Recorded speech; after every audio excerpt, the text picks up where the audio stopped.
Good morning विद्यार्थी केम छे मजामां छो ने सरस। चालो आगळना विडियो लेक्चरनो दरेक अभ्यास व्यवस्थित करेलो हशे। हूँ निकुंज मुछाड़ा आपने आगळनी दुनियामां लई जवा तरफ आव्यो छुं। આપણે આગળના વિડીયો લેક્ચરમાં શું અભ્યાસ કર્યો હતો તો કે આગળનો વિડીયો લેક્ચર ખૂબ અગત્યનો હતો, કારણ કે JEE નીટની દૃષ્ટિએ એ અગત્યનો ટોપિક હતો કે આવર્ત કોષ્ટકમાં કોઈપણ તત્વોનું સ્થાન કેવી રીતે નક્કી કરવું, પરમાણુ ક્રમાંક આપેલ હોય તો તેની આધારે અભ્યાસ કેવી રીતે કરવો, પરમાણુની ઇલેક્ટ્રોન રચના આપેલી હોય તો તેની આધારે આપણે કેવી રીતે આવર્ત કોષ્ટકમાં સ્થાન નક્કી કરવું એની આપણે ડિસ્કશન કરેલી છે। એટલે છેલ્લા બે વિડીયો લેક્ચર જે તમારા હતા એ બે વિડીયો લેક્ચર નંબર 7 અને વિડીયો લેક્ચર નંબર 8 એ મોસ્ટ IMP વિડીયો લેક્ચર અત્યાર સુધી જે ભણાય એનું નિષ્કર્ષ હતું, બરાબર। આઈ હોપ કે દરેક વિદ્યાર્થીઓ છે એની વ્યવસ્થિત સારી રીતે પ્રેક્ટિસ કરેલી હશે, કરી છે ને દરેકે? ઓકે, ચાલો આજના વિડીયો લેક્ચર નંબર 9માં આપણે શું વાત કરવાની છે? આજે આપણે વિડીયો લેક્ચર 9માં આવર્ત કોષ્ટકમાં આવેલી ધાતુઓ, અધાતુઓ અને અર્ધધાતુઓ અથવા તો ઉપધાતુઓના સ્થાન એના ગુણધર્મ વિશે આપણે ચર્ચા કરવાની છે। અને ત્યાર પછી ભૌતિક ગુણધર્મોમાં જોવા મળતી આવર્તનીયતા તરફ આગળ વધશું અને પહેલો ભૌતિક ગુણધર્મ આપણો રહેશે એ પરમાણ્વીય ત્રિજ્યા, બરાબર। ચાલો તો દરેક પોતપોતાના સીટ બેલ્ટ બાંધી લ્યો। આવર્ત કોષ્ટકની એરોપ્લેનમાં આપણે હવે ઉડાન ભરવાની છે। ચાલો શેની આપણે વાત કરવાની છે તો કે આવર્ત કોષ્ટકમાં આવેલી ધાતુઓ, અધાતુઓ અને અર્ધધાતુઓ। તો શરૂઆત કરીએ છીએ પહેલા આપણે ધાતુઓથી।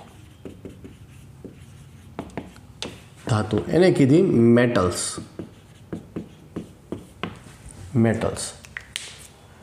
સ્થાન ક્યાં છે આવર્ત કોષ્ટકમાં? તો ધાતુઓ મોટાભાગે આવર્ત કોષ્ટકમાં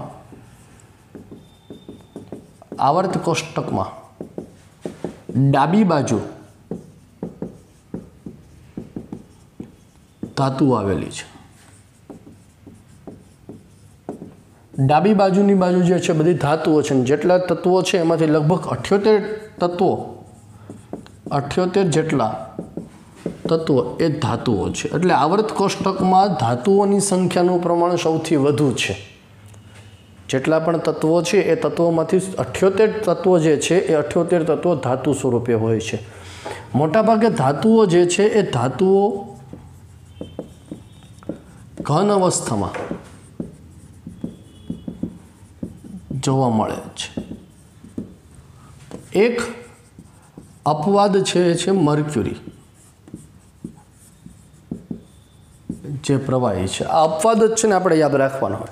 मोटाभागनी धातुओ छे ए मोटाभागनी धातुओ बधी ज घन अवस्था में जोवा मळे, पण मर्क्युरी एक जे छे ए मर्क्युरी अपवाद छे, जे धातु छे पण प्रवाही अवस्था में छे। मोटाभागनी धातुओ छे ए उष्मा अने विद्युतना सुवाहक छे। उष्मा तथा विद्युतना सुवाहक छे। उष्मा तथा विद्युतना सुवाहक छे એટલે સરળતાથી તેમાંથી વિદ્યુતનું ઉષ્માનું વહન થઈ શકે છે ધાતુઓ બધીમાં। ઊંચા ગલન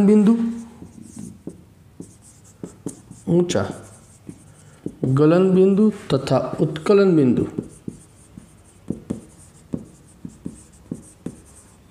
ધરાવે છે। ધાતુઓના ગલન બિંદુ, ઉત્કલન બિંદુ ઊંચા એટલે સરળતાથી છે પીગળતી નથી, બરોબર। તણાવપણું અને ટીપાવપણું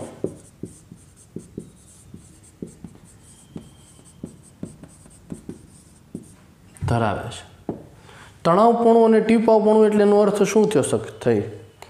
તો તણાવપણું એટલે તમે એને તાણ આપી શકો છો, ખેંચીને તાર બનાવી શકો છો। અને ટીપાવપણું એટલે શું? એને ટીપી શકો છો, ટીપીને એની પાતળી સ્લાઇડ્સ છે એ સ્લાઇડ્સ તમે બનાવી શકો છો। તો આ ધાતુઓના ગુણધર્મ વિશેની વાત થઈ કહેવાય, બરાબર।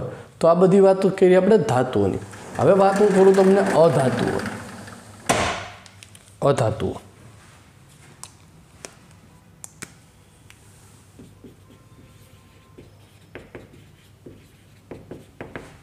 Non metals.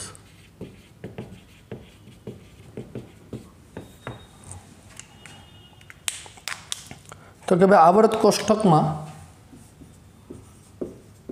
जमणी बाजू अधातु आवेली छे। आवर्त कोष्टक में जमणी तरफ એટલે આ બાજુ ધારો કે આવર્ત કોષ્ટક છે તો આ બાજુનો પાર્ટ છે મોટા ભાગે ધાતુઓ છે, તો આ બાજુનો પાર્ટ છે મોટા ભાગે અધાતુઓ છે, જે આપણે પી વિભાગમાં જોયેલા છે બધા, બરાબર. એ બધી અધાતુઓ છે. મોટાભાગની અધાતુઓ છે એ ઘન અથવા તો વાયુ અવસ્થામાં હોય છે. ઘન અથવા તો વાયુ અવસ્થામાં છે. એમાં પણ એક અપવાદ છે, એ છે બ્રોમિન. બ્રોમિન જે છે એ પ્રવાહી અધાતુ છે.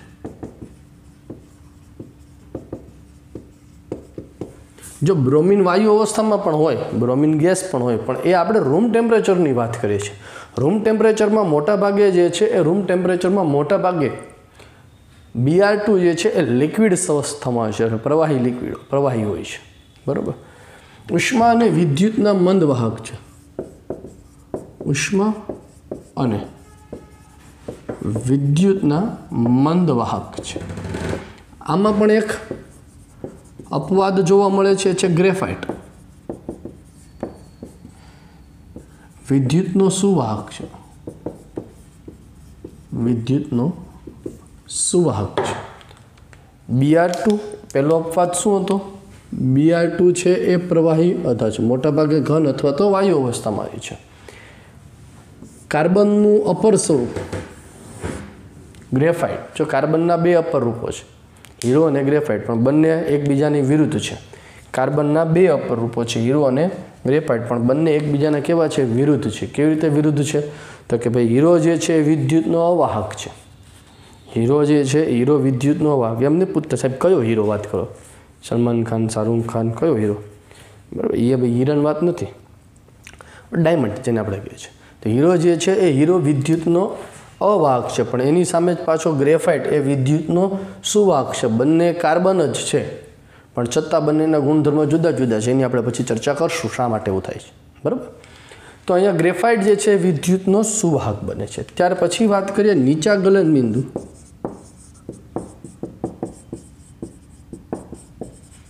તથા ઉત્કલન બિંદુ ધરાવે છે. આમાં પણ એક અપવાદ જોવા મળે છે, એ છે બોરોન અને કાર્બન. એ ઊંચા ગલનબિંદુ ધરાવે છે. એના બંધારણ જે છે બંધારણ એ પ્રકારનો હોવાથી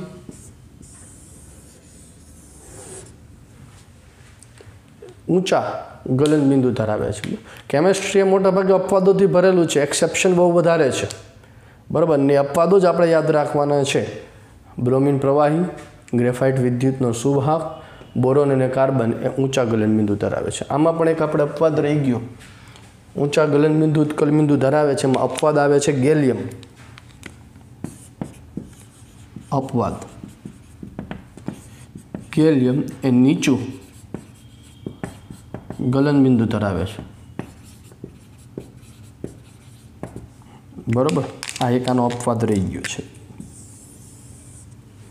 નીચા ગલનબિંદુને કારણે જ ગેલિયમનો ઉપયોગ જે છે, ગેલિયમ GE ને GE એટલે જર્મેનિયમ થઈ જાય, GA ગેલિયમ નીચું ગલનબિંદુ ધરાવે છે, માટે જ તેનો ઉપયોગ એ ઉચ્ચ તાપમાન નક્કી કરવા માટે વપરાતા થર્મોમીટર જનરલી આપણે જે વાપરીએ એ વધીને 100 ડિગ્રી સેલ્સિયસ સુધીમાં પણ એનાથી ઊંચું ટેમ્પરેચર માપવું હોય તો એમાં જે મર્ક્યુરી વપરાય છે, પારો જે છે એ પારાની જગ્યાએ ગેલિયમનો ઉપયોગ થાય છે, બરાબર.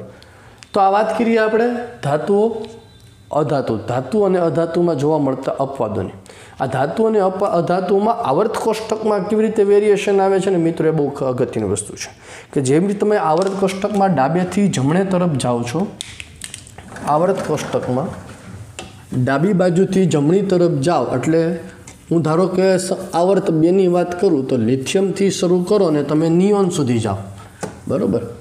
સમૂહ નંબર આવર્ત 3માં વાત કરીએ કે સોડિયમથી શરૂ કરો, બરાબર, ને સામે છેડે તમે પૂરું કરો એટલે આર્ગોન તરફ જાઓ છો. તો કેવા પ્રકારના ધાત્વિય અને અધાત્વિય ગુણધર્મ વેરિએશન થાય છે એ આપણે જોઈએ કે આવર્તમાં તમે ડાબી બાજુથી જમણી બાજુ તરફ જાઓ છો, ડાબાથી જબા, બરાબર. આવર્ત કોષ્ટકમાં ડાબી બાજુથી જમણી બાજુ તરફ જાઓ એમ અધાત્વિય ગુણધર્મ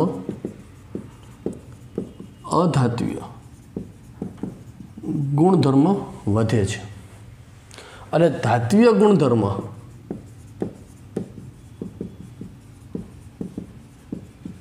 ઘટે છે. બસ આ નિચોડ જેને નિષ્કર્ષ કહેવાય. આ આપણે યાદ રાખવાનું છે કે આવર્ત કોષ્ટકમાં ડાબી બાજુથી જમણી બાજુ તરફ જતા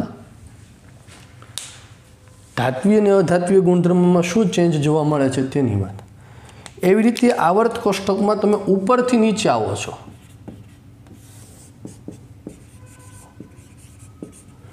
ઉપરથી નીચે આવો. સમૂહ નંબર 1માં વાત કરીએ તો લિથિયમથી ચાલુ કરી નીચે ફ્રાન્સિયમ સુધી આવો તો શું ફેરફાર થાય છે? તો કે ધાત્વીય ગુણધર્મ વધે છે. ધાત્વીય ગુણધર્મ વધે છે અને અધાત્વીય ગુણધર્મ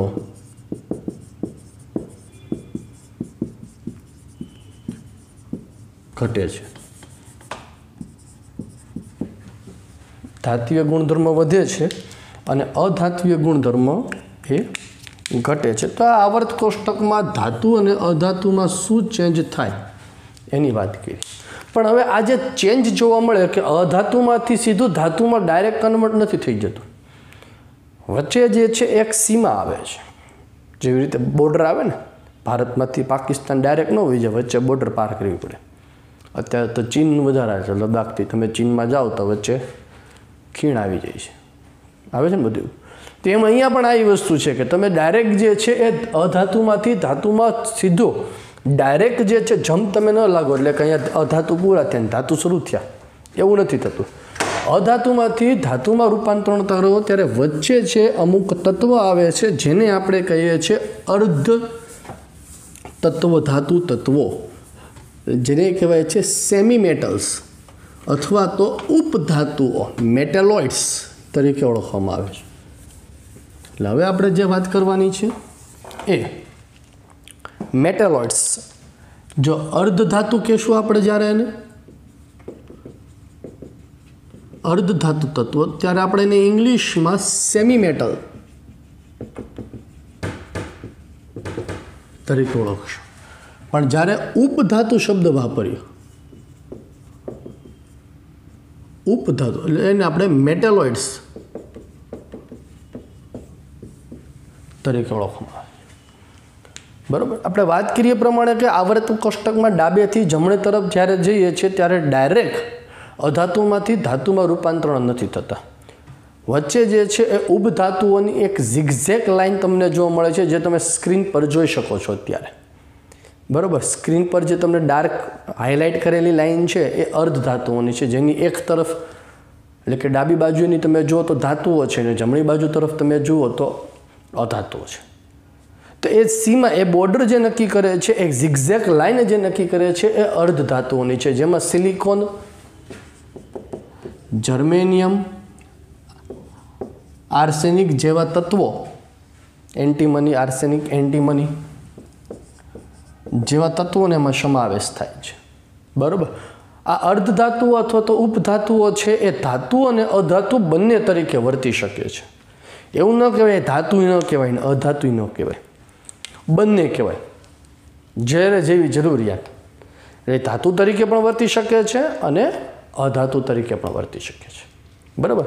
તો આપણે આવર્ત કોષ્ટકમાં વાત કરીએ ધાતુઓ, અધાતુ અને ઉપધાતુ. એમસીક્યુ માટે અગત્યની વસ્તુઓ છે, બાકી કોઈની થિયોરિટિકલ એટલી અગત્યતા નથી ને એમસીક્યુમાં પણ એટલી બધી અગત્યતા ધરાવતી નથી.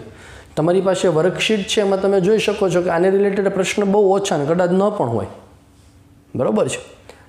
પણ હવે પછી જે આપણે ચર્ચા કરવાની છે દોસ્તો એ ખૂબ અગત્યની છે. હવે પછી મારે જે તમને વાત કરવાની છે એ તેના ભૌતિક ગુણધર્મમાં જોવા મળતી આવર્તની યાત્રા છે. તમે ધોરણ 12 જ્યારે પૂરું કરશો 2 વર્ષ પછી, ત્યારે તમારે ઇનઓર્ગેનિક કેમેસ્ટ્રીમાં પિરિયોડિક ટેબલ છે, મેં તમને કીધું એ પ્રમાણે કે જુદા જુદા સેક્શનમાં ડિવાઈડ થયેલું આવે છે. આ મેઇનલી પિરિયોડિક ટેબલ છે એ પિરિયોડિક ટેબલના 5 ચેપ્ટર છે. આ ખાસ સિલેબસની વાત કરું તો 11-12 એમાં આ પહેલું ચેપ્ટર પિરિયોડિક ટેબલના ગુણધર્મો વિશેની વાત કરી. આના પછી હવે તમારી 11થમાં જે નેક્સ્ટ ટર્મમાં જે છે બીજા 2 ચેપ્ટર આવશે, એસ વિભાગ અને પી વિભાગના તત્વો 1, એટલે જેમાં આપણે સમૂહ નંબર 13 અને 14 જોશું. 12મા ધોરણમાં હજી એક ચેપ્ટર આવશે પી વિભાગના તત્વો ભાગ 2, જેમાં આપણે 15, 16, 17, 18 4 સમૂહ જોશું અને ડી અને એફ વિભાગ. એવી રીતે આખું પિરિયોડિક ટેબલ છે એની ડિટેલ વાઇઝ 5 ચેપ્ટરમાં આપણે અભ્યાસ કરવાના છીએ.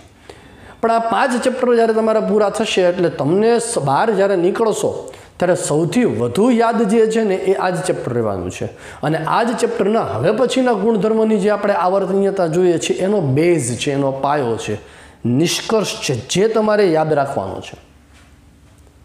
ભૌતિક ગુણધર્મોમાં કેવા પ્રકારના વેરિએશન થાય છે, સમૂહમાં ઉપરથી નીચે તરફ આવતા, ડાબેથી જમણે આવતા, શું પ્રકારના કેવા પ્રકારના એક્સેપ્શન થાય છે, એના કારણો શું છે, એનું અપવાદ શું છે, અને એને રિલેટેડ MCQ કેવા પ્રકારના પૂછાય છે, એ બધી જ ચર્ચા હવે આપણે કરવાની છે. જેમાં શરૂઆત આપણે કરવાની છે સૌપ્રથમ પરમાણ્વીય ત્રિજ્યા, એટોમિક રેડિયસથી. બરાબર, ચાલો તો ફટાફટ સ્ક્રીન પર જે દેખાય છે અથવા તો વિડીયોને અહીંયા પોઝ કરો. તમારી પાસે મટીરિયલ્સ છે, તમારી પાસે ટેક્સ્ટ બુક છે. ધાતુઓ, અધાતુ અને અધાતુવાળો ટોપિક જે છે, અધાતુવાળો ટોપિક ફટાફટ, અર્ધધાતુવાળો ટોપિક એ ફટાફટ એમાંથી વાંચી જાઓ.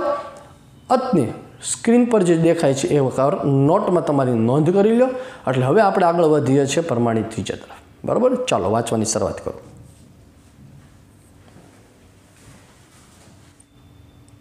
ચાલો, વચાઈ ગયું દરેકને? નથી ને કોઈ પ્રશ્ન? સરસ. ચાલો આગળ વાત કરીએ છીએ આપણે ભૌતિક ગુણધર્મોમાં જોવા મળતી આવર્તનીયતા. ટાઇટલ આપણે સૌપ્રથમ શું મારશું? તો કે આપણે ટાઇટલ સૌપ્રથમ મારશું પરમાણ્વીય ત્રિજ્યા. ચાલો નોટબુકમાં તમારામાં ટાઇટલ મારી દો, સાથે પરમાણ્વીય ત્રિજ્યા, જેને આપણે શું કહેશું? Atomic radius. Atomic radius. તો મિત્રો, તમે જ્યારે ડિજિટલ લર્નિંગ કરતા હોય, એટલે કે અત્યારે તમે જ્યારે વિડીયો જુઓ છો અને તમે જ્યારે સ્ટડી કરો છો, તો ડિજિટલ લર્નિંગ કરવાનો એક પોતાની અલગ મેથડ છે. ક્લાસ લર્નિંગ અને ડિજિટલ લર્નિંગ એ બંનેની પોતપોતાની અલગ મેથડ છે. ડિજિટલ લર્નિંગમાં એવું ન જોવાનું કે શાંતિથી સોફા પર આરામથી બેસીને પગ પર પગ ચડાવીને વિડીયો આપણે જોઈ નાખીએ. એકવાર વિડીયો જોવાઈ ગયો પછી તમારી પાસે PDF છે, એમાંથી હોમવર્ક ઘસી નાખો અને ચડાવી દો. આ મેથડ નથી લાવવું. જે વિદ્યાર્થી અત્યારે કરતા હોય જરા ઊભા થઈ જાજો પોતાની જગ્યાથી. હે ને? એક વ્યવસ્થિત રીતે જે છે, જે રીતે ક્લાસરૂમમાં બેઠા છો એ જ પ્રકારનું વર્તણૂક તમારી હોવી જોઈએ. એ જ પ્રકારનું તમારું માઇન્ડસેટ હોવું જોઈએ. શાંતિથી વ્યવસ્થિત પલાઠી વાળીને જમીન પર અથવા તો ખુરશી પર તમે બેસો. નોટ પેન સાથે લો. જે વિડીયો તમે જુઓ છો, જે શિક્ષકનો જે ચેપ્ટરનો વિડીયો જુઓ છો, એની રેફરન્સ અથવા તો એનું જે મટીરિયલ્સ તમારી પાસે ટેક્સ્ટ બુક હવે અવેલેબલ થઈ ગઈ છે, PDF પણ તમે ઝેરોક્સ કરાવી શકો છો, તો એ લઈને બેસો સાથે. અને જ્યારે વિડીયો તમે જોતા હોય છે એ જ દરમિયાન શિક્ષક જે બોર્ડ પર ભણાવતા હોય અથવા તો જે બોર્ડ પર તમને દેખાય છે એને પોતાની નોટમાં નોંધ કરતા જાઓ સાથે સાથે. અને એ નોંધ કર્યા પછી વિડીયો આખો જ્યારે પૂરો થઈ જાય પછી એકવાર એ નોંધ જે બોર્ડ પર છે એ એકવાર રેડી કરો, અને પછી મટીરિયલ્સ છે એકવાર રેડી કરો. અને પછી તમને એમાં ન સમજાતું હોય એની નોંધ કરો, એના વિશે સમજો, અને પછી મોઢે યાદ રાખો, અને પછી હોમવર્કમાં છે એને મોઢે લખવાનો પ્રયત્ન કરો. આ એક પ્રોપર મેથડ છે, અને આ મેથડથી કામ કરશો તો તમને ખૂબ ફાયદો થશે. કારણ મેં આગળ કીધું પ્રમાણે કે ધોરણ 11 એ સારી આદતો કેળવવા માટેનો રસ્તો છે. અહીંયા જેવી રીતે તમે વાંચવાની સારી આદત કેળવશો એટલો બેનિફિટ એને 12થમાં તમને થવાનો છે. ખ્યાલ આવ્યો છે? તો આ પ્રકારે દરેક વિદ્યાર્થીએ છે મહેનત કરી લે. અત્યારે જ જે વિદ્યાર્થી આ રીતે નથી કરતા એ પોતપોતાની રીતે જરા ફરી પાછો વિડીયો સ્ટોપ કરો, વ્યવસ્થિત રીતે બેસો, નોટ પેન સાથે લ્યો, મટીરિયલ્સ હોય તો મટીરિયલ સાથે લ્યો, અને બોર્ડ પર જે કાર્ય થતું હોય સાથે સાથે નોંધ કરતા જજો એની. ઓકે, ચાલો વાત કરવાની છે આપણે પરમાણ્વીય ત્રિજ્યા અને એટોમિક રેડિયસ. બરાબર. હવે પરમાણ્વીય ત્રિજ્યા, પહેલાં તો પરમાણુ છે ખૂબ સૂક્ષ્મ છે. હું એમ ન કહું ચાલતો ભાઈ કાના ઊભો થા, કાનો ઊભો થાય, બોલો સાહેબ જતો હાઇડ્રોજનની ત્રિજ્યા માપીએ તો. કાનાને કીધું હાઇડ્રોજન, લાલુ ઊભો થાય, લાલુ ઊભો થાય, બોલો સાહેબ લાલુ જા તું નાઇટ્રોજનની ત્રિજ્યા માપીએ. બંને સ્કેલ લઈને દોડે, આ ફૂટપટ્ટી હાઇડ્રોજન છે, હાઇડ્રોજન છે, હાઇડ્રોજન થાય એવું મપાયું. કાનો લાલો કદાચ ગયા હોય બોલાવી લેજો પાછો, ન મપાય. કારણ તો કે પરમાણુ છે ખૂબ સૂક્ષ્મ છે. પરમાણુની ત્રિજ્યા લગભગ 1.2 એંગસ્ટ્રોમની આસપાસ જોવા મળે મિત્રો. પરમાણ્વીય ત્રિજ્યા એ લગભગ 1.2 એંગસ્ટ્રોમની આસપાસ જોવા મળે. 1.2 એંગસ્ટ્રોમ એટલે કેટલા થાય? 10⁻10 મીટરની આસપાસ. ખૂબ સૂક્ષ્મ. એટલે કે 1 મીટર તમારો જે એનો 10⁻10મો ભાગ એટલું સૂક્ષ્મ પરમાણુ છે અને એમાંય પાછો પરમાણુ એ ઇલેક્ટ્રોનના વાદળથી ઘેરાયેલો છે, ઇલેક્ટ્રોનના વાદળોથી ઘેરાયેલો છે.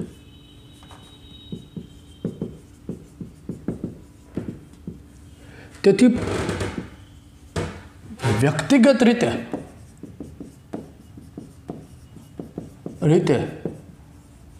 તેની ત્રિજ્યા નક્કી ન કરી શકે. એટલે ઇન્ડિવિજ્યુઅલ તમે પ્રેક્ટિકલી જે છે એની એક એકને પરમાણુ પકડીને સ્કેલ લઈને તમે માપી ન શકો. આ નક્કી કરવા માટે અમુક ઇન્સ્ટ્રુમેન્ટ સાધનોની જરૂર પડે કે જે સાધનો છે એ ક્ષ-કિરણ વિવર્તન અને વર્ણપટદર્શીય એટલે કે સ્પેક્ટ્રોમીટર પદ્ધતિનો ઉપયોગ થાય છે. એક્સરે રિફ્લેક્શન અને સ્પેક્ટ્રોમીટર પદ્ધતિનો ઉપયોગ જે છે એ એટોમિક ત્રિજ્યા, પરમાણુય ત્રિજ્યા નક્કી કરવા માટેનો ઉપયોગ થાય છે. હવે પરમાણુય ત્રિજ્યાની જ્યારે વાત કરીએ તો આપણા આવર્ત કોષ્ટકમાં ધાતુઓ, અધાતુઓ અને ઉમદા વાયુઓનો સમાવેશ થાય છે. તો આ ધાતુઓ, અધાતુઓ અને બધી વસ્તુઓને ધ્યાનમાં રાખીને પરમાણુય ત્રિજ્યા છે એને 3 ભાગમાં, 3 પ્રકારની પરમાણુય ત્રિજ્યા નક્કી કરવામાં આવી છે. પહેલી ત્રિજ્યા જે છે એ છે સહસંયોજક ત્રિજ્યા.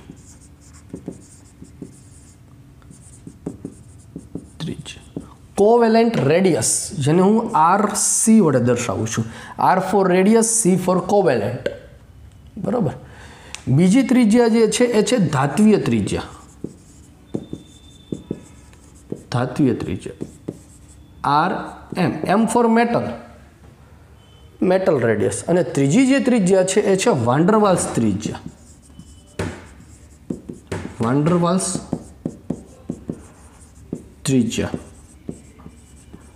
વાન ડર વાલ્સ નામના જે છે એ વાન ડર વાલ્સ નામનો વૈજ્ઞાનિક છે. બરાબર. તો એના માટેના નામ પરથી વાન ડર વાલ્સ ત્રિજ્યા છે એનો સમન્વય. હવે વાન ડર વાલ્સ ત્રિજ્યા શું છે એ બધી હવે આપણે ડિટેલ કરવાની જ છે. અને ત્રણેયનો એકબીજા સાથે શું સંબંધ છે એની પણ આપણે જી નીટને ધ્યાનમાં લઈને બધી ચર્ચાઓ અહીંયા થશે. બરાબર. તો સહસંયોજક ત્રિજ્યા, ધાત્વીય ત્રિજ્યા અને વાન ડર વાલ્સ ત્રિજ્યા, આની આપણે વાત કરવાની છે. જનરલી એવું આપણે વિચારી શકાય ખરી મિત્રો કે સહસંયોજક ત્રિજ્યા જે છે એ અધાતુ માટે હોય, કે જે સહસંયોજક બંધથી જોડાયેલા હોય તેના માટે. એટલે કે અધાતુઓ મેજોરિટી, બધા જ નહીં, મેજોરિટી અધાતુઓ છે બધા સહસંયોજક બંધથી જોડાયેલા હોય. તો અધાતુ માટે જે છે સહસંયોજક ત્રિજ્યા આવે. એવી રીતે ધાતુઓ જે છે એ ધાતુઓ માટે ધાત્વીય ત્રિજ્યા આવે. જ્યારે ઉમદા વાયુઓ, નિષ્ક્રિય વાયુઓ, એના માટે વાન ડર વાલ્સ ત્રિજ્યા આવે. અધાતુઓ માટે પણ વાન ડર વાલ્સ ત્રિજ્યા આવશે. બરાબર. એની આપણે ચર્ચા હમણાં કરીએ છીએ એટલે બધો તમને કોન્સેપ્ટ છે તમારો ડિટેલમાં ક્લિયર થશે. ઓકે, ચાલો તો શરૂ કરીએ. આપણે પહેલાં સૌ પ્રથમ શેની વાત કરશું? સહસંયોજક ત્રિજ્યાની. ચલો ટાઇટલ આપો સૌ પ્રથમ આપણે નોટબુકમાં. સહસંયોજક ત્રિજ્યા, કોવેલેન્ટ રેડિયસ.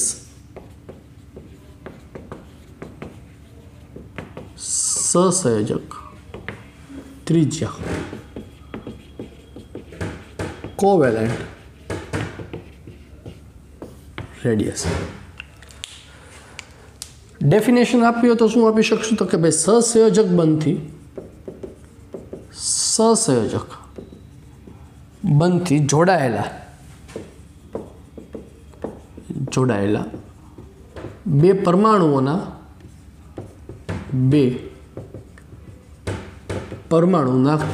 કેન્દ્ર વચ્ચેના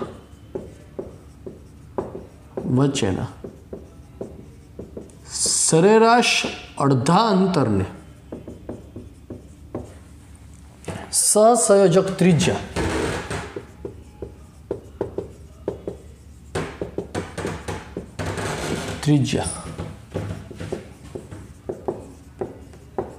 કહેવાય છે. શું કીધું છે? સહસંયોજક બંધથી જોડાયેલા બે પરમાણુના કેન્દ્ર વચ્ચેનું સરેરાશ અડધું અંતર. દાખલા તરીકે આપણે વાત કરીએ ક્લોરીનની વાત કરીએ છીએ. ક્લોરીન જે છે અધાતુ છે, એટલે ક્લોરીન હંમેશા તમે આમ જનરલી જુઓ તો ધાતુઓ છે એને તમે સિંગલ મોલેક્યુલ્સ તરીકે લખો. દાખલા તરીકે મેં તમને એમ કીધું કે ભાઈ સોડિયમ તો તમે લખો એને લખો, મેગ્નેશિયમ તો તમે લખો Mg લખો. પણ મેં તમને એમ કીધું O2 અથવા તો ઓક્સિજન તો તમે લખો O2 લખો, નાઇટ્રોજન તો હું લખો N2 લખો, હાઇડ્રોજન તો કે H2 લખો. એવી રીતે ક્લોરીન તો તમે લખો Cl2. એટલે ડાય એટોમિક મોલેક્યુલ્સ છે, એટલે કે દ્વિપરમાણીય અણુ સ્વરૂપે હોય છે. આ અણુ સ્વરૂપે જ્યારે હોય ત્યારે એમાં બે ક્લોરીન પરમાણુ એકબીજા સાથે ઓવરલેપિંગ થઈ એની જે પરમાણીય ત્રિજ્યા હોય એકબીજા સાથે મિશ્ર થઈને આ એક ક્લોરીન પરમાણુ, આ બીજો ક્લોરીન પરમાણુ, આ એકનું કેન્દ્ર, આ બીજાનું કેન્દ્ર, આ એક ક્લોરીન પરમાણુની ત્રિજ્યા, બીજા ક્લોરીન પરમાણુનું પરમાણીય કક્ષક, આ એકબીજા સાથે મિશ્ર થયેલી છે. જો અહીંયા ઓવરલેપ થયેલી છે, આ એકબીજા સાથે ઓવરલેપિંગ થયેલું હોય. તો આ ઓવરલેપિંગ જે થયેલું હોય આ બંને એકબીજા સાથે સહસંયોજક બંધથી જોડાયેલા હોય, બરાબર. એમાં બંનેના કેન્દ્ર વચ્ચેનું અંતર, આ બંનેનું કેન્દ્ર થયું, આ કેન્દ્ર, એમનું સરેરાશ અડધું અંતર, એટલે આ એક્ઝેક્ટલી એમની વચ્ચેનું પોર્શન થયું, આ RC. સહસંયોજક બંધથી જોડાયેલા બે પરમાણુઓના કેન્દ્ર વચ્ચેનું સરેરાશ અડધું અંતર, એટલે તેમને કહેવામાં આવે છે તેમની સહસંયોજક ત્રિજ્યા. ક્લોરીન પરમાણુ જે છે એ ક્લોરીન પરમાણુમાં એટલે કે Cl2 અણુમાં બંધ લંબાઈ, આ બંધ લંબાઈ કહેવાય. બે કેન્દ્ર વચ્ચેનું અંતર એટલે એને કહેવાય બંધ લંબાઈ. બંધ લંબાઈ એ 198 પાઇકોમીટર જોવા મળે છે. તેથી કોવેલેન્ટ ત્રિજ્યા RC = 1/2 બંધ લંબાઈ.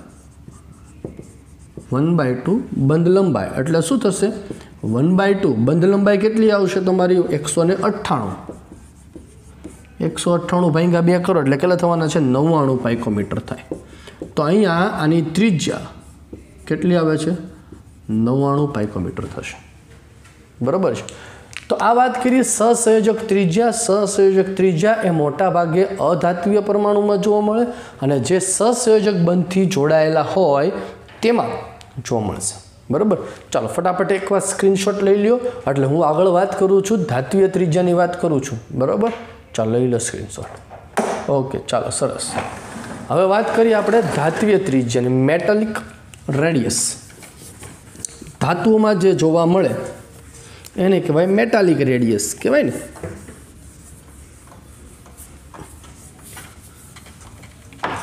ધાતુઓ હંમેશા ધાત્વિક બંધથી જોડાયેલા હોય.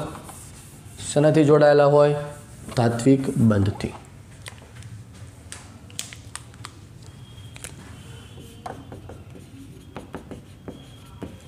ધાત્વિક ત્રિજ્યા મેટાલિક રેડિયસ, મેટાલિક રેડિયસ, બરાબર. તો ધાતુના સ્ફટિકમાં બે પાસેના પરમાણુઓનો, બે પાસેના પરમાણુના કેન્દ્ર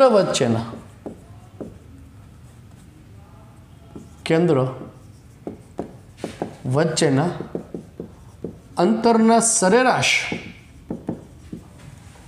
અંતરને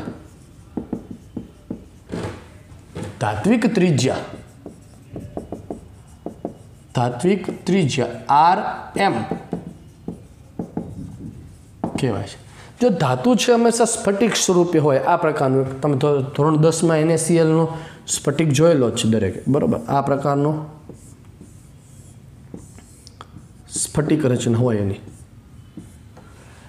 એમાં દરેક ખૂણા પર છે એ ધાતુના પરમાણુ હોય. આ ધારો કે ધાતુના પરમાણુ જોડાયેલા છે, આ બધે સ્પર્શ કરેલા હોય, આમાં મેં દૂર દર્શાવેલા. તેમાં નજીકના જે બે પરમાણુઓ છે એ કોઈ પણ નજીકના પાસેના બે પરમાણુઓના કેન્દ્ર વચ્ચેનું અંતર જો પહેલાંમાં જેવી રીતે ઓવરલેપિંગ થયેલું તો એવી રીતે આમાં ઓવરલેપિંગ ન હોય, આમાં એકબીજાને સ્પર્શ કરેલું હોય, એકબીજાની નજીક હોય છે બરાબર. આ બે નજીકના પાસેના પરમાણુ એમની વચ્ચે બંનેના કેન્દ્ર વચ્ચેનું અંતર, આ બંનેના કેન્દ્ર વચ્ચેનું અંતર.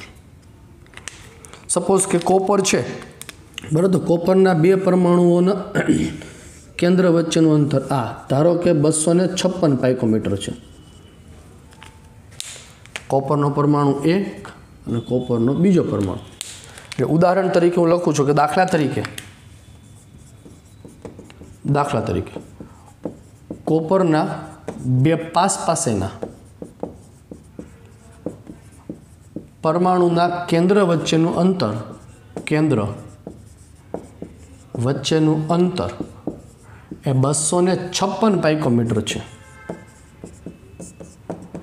તો RM ઇઝિકલ ટુ શું થવાનું છે? 1/2 256, 1/2 256 એટલે કે 256ના અડધા, એટલે એક્ઝેક્ટલી તમે જુઓ તો આ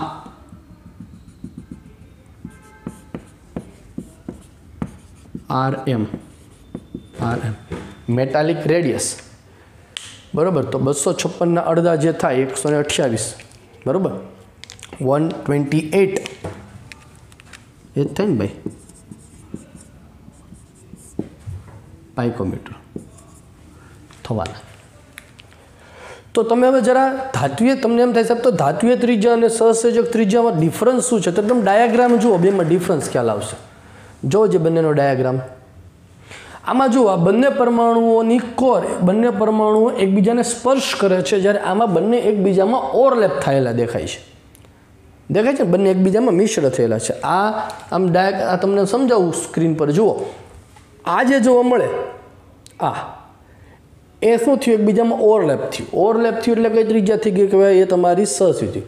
જ્યારે આ સ્પર્શ કરે છે તો આ જે તમને જોવા મળે એ શું થશે? તમારી ધાત્વિક ત્રિજ્યા. તો બંનેના ડાયાગ્રામ પરથી તમને એક વસ્તુ ખ્યાલ આવે ખરી કે સર એક વસ્તુ તમે આના પરથી એવું તારણ કાઢી શકાય ખરી આપણે કે હંમેશા R metal is greater than RC, એટલે કે ધાત્વીય ત્રિજ્યા હંમેશા સહસંયોજક ત્રિજ્યા કરતાં વધુ જ હોવાની છે. કારણ તો કે આમાં સ્પર્શ થાય છે એટલે થોડાક એકબીજાથી દૂર હશે એટલે બંધ લંબાઈ વધુ હશે. આમાં બંધ લંબાઈ ટૂંકી હશે કારણ કે બંને એકબીજામાં ઓવરલેપિંગ થયેલું છે. ખ્યાલ આવ્યો દરેકને? તો આ મેટાલિક ત્રિજ્યા અને સહસંયોજક ત્રિજ્યા જો વ્યવસ્થિત સમજાય તો હવે આપણે જે છે એ વાન ડર વાલ્સ ત્રિજ્યા સમજવાનો પ્રયત્ન કરશું આપણે. બરાબર છે? ચાલો, ક્લિયર છે દરેકને?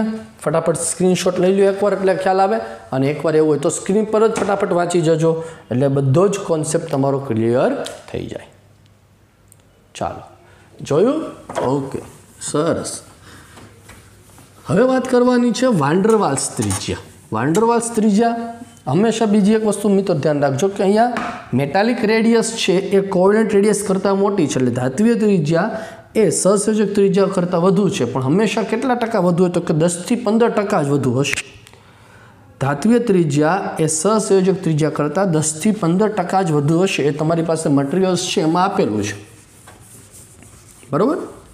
ચાલો, હવે વાત કરું હું તમને સહસંયોજક વાન ડર વાલ્સ ત્રિજ્યા.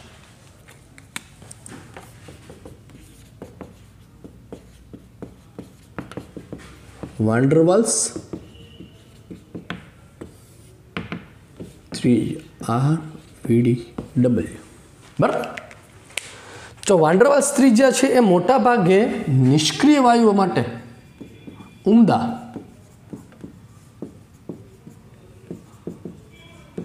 વાયુ માટે વપરાય છે. મોટા ભાગે ઉમદા વાયુ માટે વપરાય છે. એવું નથી કે પછી બીજા પરમાણુ માટે ન, અધાતુ માટે ન વપરાય, એના માટે પણ વપરાય. પણ જેમ ધાતુ માટે ધાત્વીય ત્રિજ્યા સ્પેસિફાઈડ છે, અધાતુ માટે સહસંયોજક ત્રિજ્યા સ્પેસિફાઈડ છે, એવી રીતે ઉમદા વાયુઓ માટે શું? કારણ કે ઉમદા વાયુઓ છે અધાતુ પણ સહસંયોજક બંધ નથી બનતો. બરાબર? હિલિયમ, નિયોન, આર્ગોન કીધું, લખવાનું કીધું તો હું લખું, બે પરમાણુ લખો છો Ne2 નથી લખતા ને, સિંગલ પરમાણુ. પણ છે કેવો અધાતુ, તો એના માટે કોણ વ્યાખ્યાયિત થશે? વાન ડર વાલ્સ ત્રિજ્યા વ્યાખ્યાયિત થશે. બરાબર? ચાલો ધ્યાન આપો. હવે હું વાન ડર વાલ્સ ત્રિજ્યાની ડેફિનેશન સમજાવું છું, જેમાં સહસંયોજક બંધની વ્યાખ્યા આવશે. સહસંયોજક બંધનો ઉપયોગ થશે. એટલે એવો નહીં કે વિચાર સાહેબ અમે તો તમે હમણાં કીધું હતું કે હિલિયમ નિયોન ક્યાં સહસંયોજક બંધ, એના માટે વપરાય છે પણ વ્યાખ્યાયિત છે તમે અધાતુ માટે કરી શકો છો. બરાબર. ચાલો, સહસંયોજક બંધથી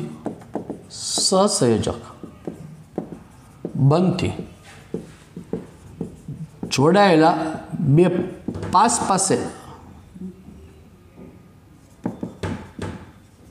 પાસેના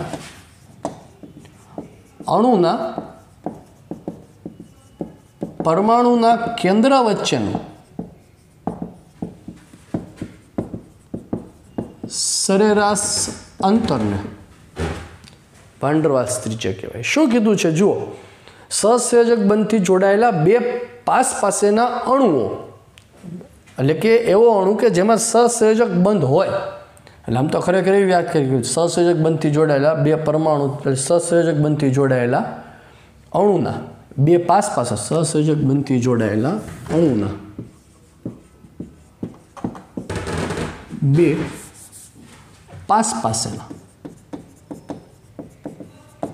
પરમાણુ. હવે વ્યાખ્યાત બરાબર જો, આ એક અણુ ક્લોરીન,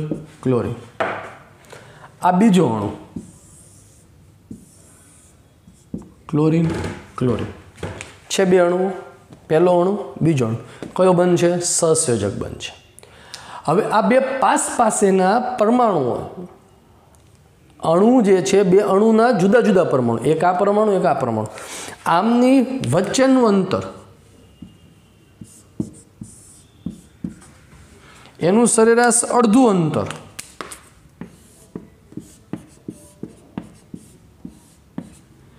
એને વાન ડર વાલ્સ ત્રિજ્યા કહેવાય. ખ્યાલ આવી ગયો દરેક? વાન ડર વાલ્સ ત્રિજ્યા કોને કહેશું? તો કે ભાઈ સહસંયોજક બંધથી જોડાયેલો જે અણુ હોય એ અણુના બે પાસેના જે અણુ હોય એના નજીકના બે પરમાણુઓના કેન્દ્ર વચ્ચેનું અંતર, એટલે એને આપણે કહેવાય છે વાન ડર વાલ્સ ત્રિજ્યા તરીકે ઓળખીએ છીએ. એક ડાયાગ્રામની મદદથી આપણે સમજીએ એટલે તમને વધારે કોન્સેપ્ટ તમારો ક્લિયર થશે. ક્લોરીનનું જ એક્ઝામ્પલ લઈને હું તમને સમજાવવાનો પ્રયત્ન કરું છું. બરાબર, જેથી તમારો વાન ડર વાલ્સ ત્રિજ્યાને લઈને જો કોઈ પ્રશ્ન હોય તો એ બહુ ક્લિયર સારી રીતે થઈ જશે. ચાલો જુઓ, આ બે કેન્દ્ર છે. ક્લોરીનની જ વાત કરીશું, હું એને નામ આપી દઉં છું AB. ક્લોરીન જ છે અને આ એમના ઇલેક્ટ્રોન વાદળો, ઇલેક્ટ્રોન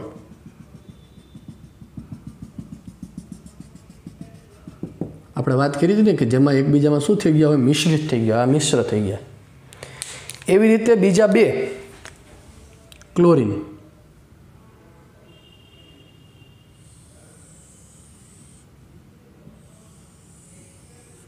આ બીજા બે ક્લોરીન CD. શિક્ષકે મને કીધું હતું કે બેટા ચિત્રમાં ધ્યાન દેજે, પણ દીધું નહીં કોઈ દીને. CD, આ એમનું ઇલેક્ટ્રોન વાદળ.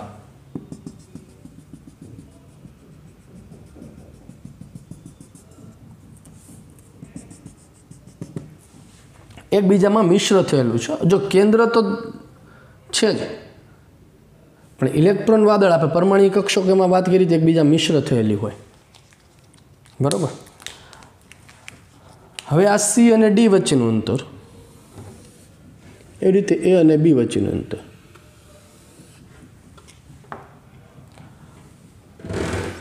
આ અંતર A અને B વચ્ચેનું અંતર, એને એની બંધ લંબાઈ કીધી હતી.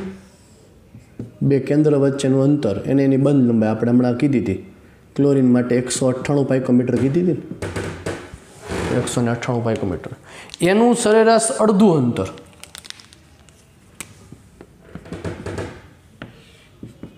આ એને કીધી મેં RC, 99 પાઇકોમીટર. આ તમને ખબર જ છે. બરાબર. પણ બે નજીકના પાસેના પરમાણુના કેન્દ્ર વચ્ચેનું અંતર C થી ચાલુ કરો B સુધી, એટલે કે આ બંને વચ્ચેનું અંતર